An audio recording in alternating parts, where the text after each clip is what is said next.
আপনাদের সবাইকে আমি প্রণাম জানাই। আজকে আমি দু রকমের জিনিস করব। তার জন্য লাগছে এই জিনিসগুলো: আপেল, কমলালেবু, পাতিলেবু, শুকনো লঙ্কা, আদা, বাতাসা, পাঁচফোড়ন, অল্প মেথি, অল্প জিরে, আর অল্প মৌরি, আর অল্প কাটা গোলমরিচ। পাঁচফোড়নটা বেশি আছে।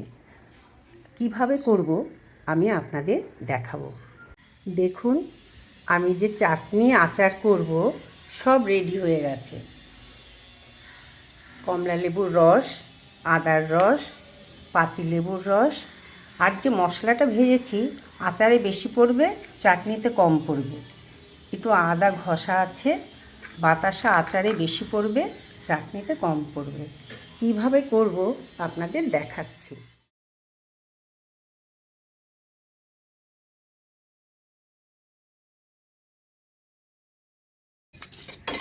এটা এবারে ভাজা হয়ে গেছে।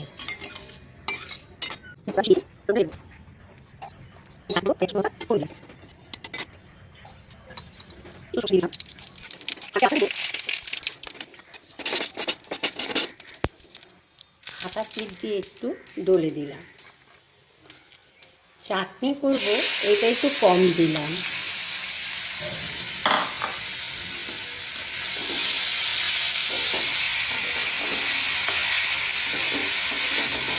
এইভাবে নেড়ে ঢেকে রেখে দেবো।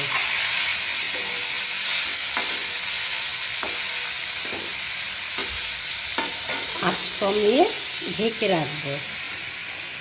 আর এইটাই দিচ্ছি একটু মৌরি ফোড়ন।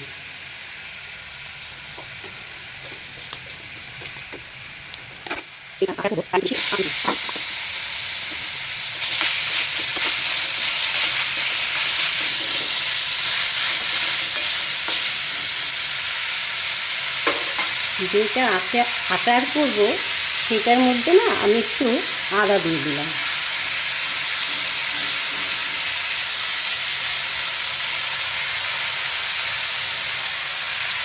চাটনিতে একটু আদার রস দিচ্ছি,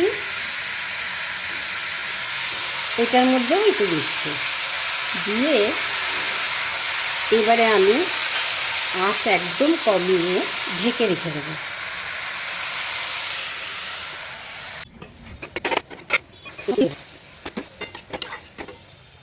চাটনি করব, এর মধ্যে আমি কমলালেবুর রসটা দিয়ে দিলাম।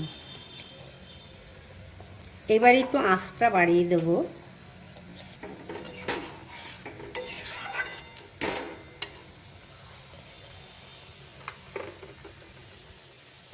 পাতিলেবুর রস আমি এই আচারে দিয়ে দিলাম।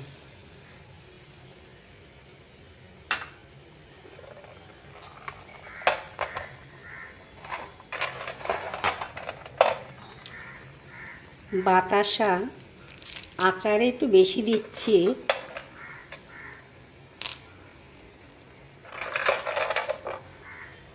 চাটনিতে একটু কম দিচ্ছি, 6টা। যেহেতু লেবুর রস পড়েছে কমলা লেবুর, পেঁপেটা আপেলটাও তো মিষ্টি, ওই জন্য মিষ্টিটা একটু কম দিলাম। আচারে পাতিলেবু পড়েছে তার একটু বেশি দিলাম। এইবারে আবার আঁচটা একটু কমিয়ে রেখে দেবো কিছুক্ষণ।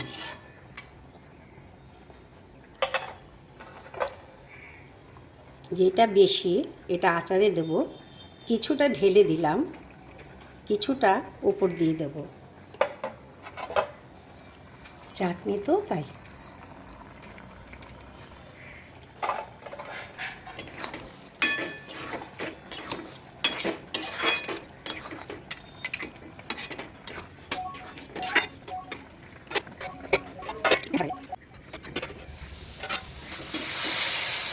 আচারটা হয়ে গেছে, এবার আমি নিভিয়ে দিলাম।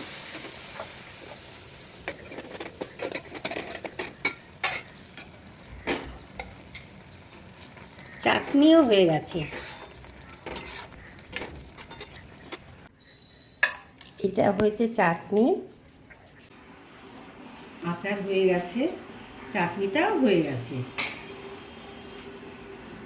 জানেন তো, আমার মেয়ে জামাই একদমই আপেল খায় না, আর এইভাবে যদি আমি করি ওরা খুব তৃপ্তি সহকারে খায়। অবশ্য আমিও খেয়েছি, খুবই ভালো লেগেছে, তাই মনে হলো আপনাদের একটু করে দেখাই। নুন মিষ্টি, নুনটা দেখানো হয়নি। নুন মিষ্টি মশলাপাতি আপনাদের পছন্দ মতন দেবেন, কিন্তু এইভাবে করবেন। এটা যে আপেলের হয়েছে বোঝাই যাবে না, যারা দেখবে না তারা বুঝতেই পারবে না যে এটা আপেলের করেছি।